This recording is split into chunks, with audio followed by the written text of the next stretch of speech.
There are many famous battles that have played key roles in British history.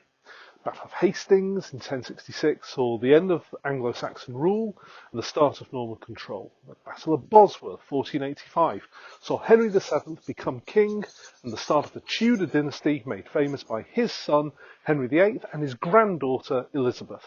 Battle of Agincourt, remember that one? In 1415 saw Henry V defeat the French with the assistance of the longbow, and the Battle of Waterloo saw the English defeat Napoleon once and for all, ending the Napoleonic Wars. However, there is one battle which until recently had been largely forgotten about in schools, and that is 1757 and the Battle of Plassey. Now, at one time, British students would have been familiar with this battle, and they may have described it as one which started a great era of British history. Now, that said, our attitude and our understanding of this period has changed somewhat. And now we might question whether this really deserves to be seen as the start of a great era, or rather as something altogether a little bit more unfortunate, a much darker era perhaps in British history. To fully understand the Battle of Plassey, it is important to understand the relationship between Britain and India by 1757. Now, if you've already watched the previous video on the East India Company, then you will know that those first British men who travelled to India after 1600 were tradesmen, eager to take advantage of the massive profits that could be obtained from India.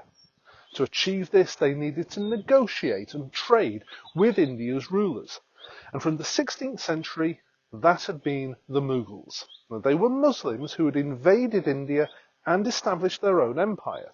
The greatest of these emperors, arguably, was Akbar, who managed to unite many of the Indian states and ruled over all of the Hindu princes.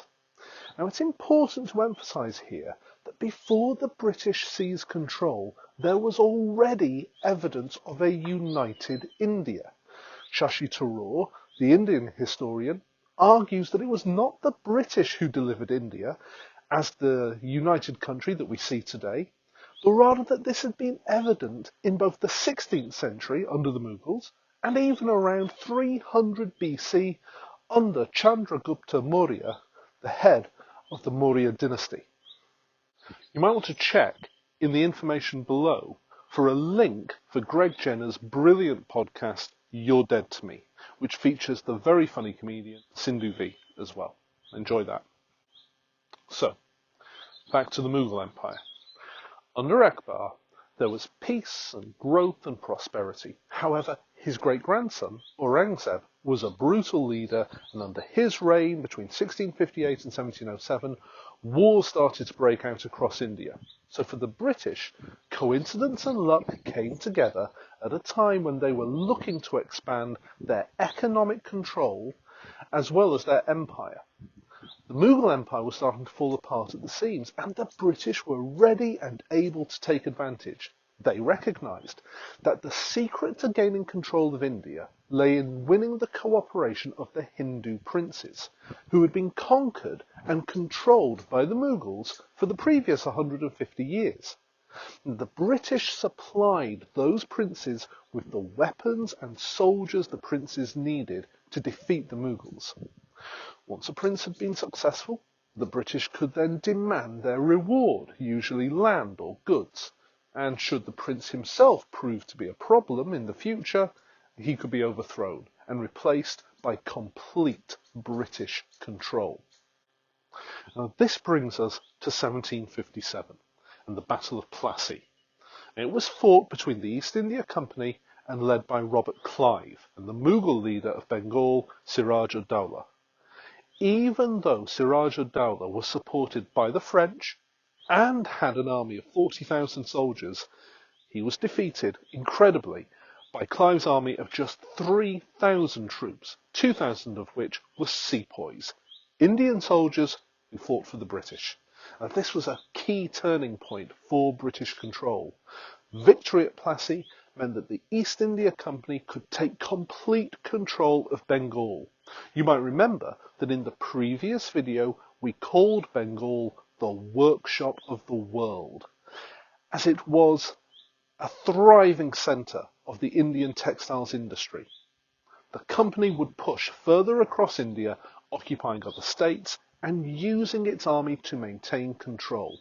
Despite this acceleration in British control, the East India Company ran into financial problems some 20 years later, caused partly by the war in the Americas.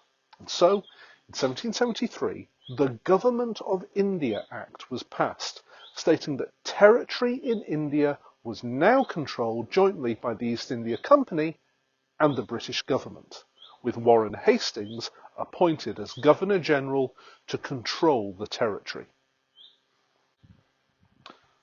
So finally then, what do you need to know? Well, the Battle of Plassey is important, as it marks the moment where any pretence of British involvement in India being just for trade ended. From this point onwards, Britain's main objective was to control every aspect of life in India. The British government would now officially take much more of an active lead in affairs there, and would seemingly remain largely unchallenged until a major rebellion took place exactly 100 years after the Battle of Plassey.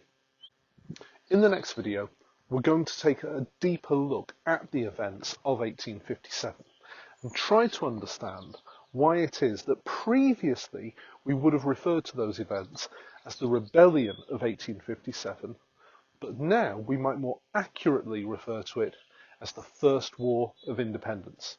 Till then, stay safe. See you soon.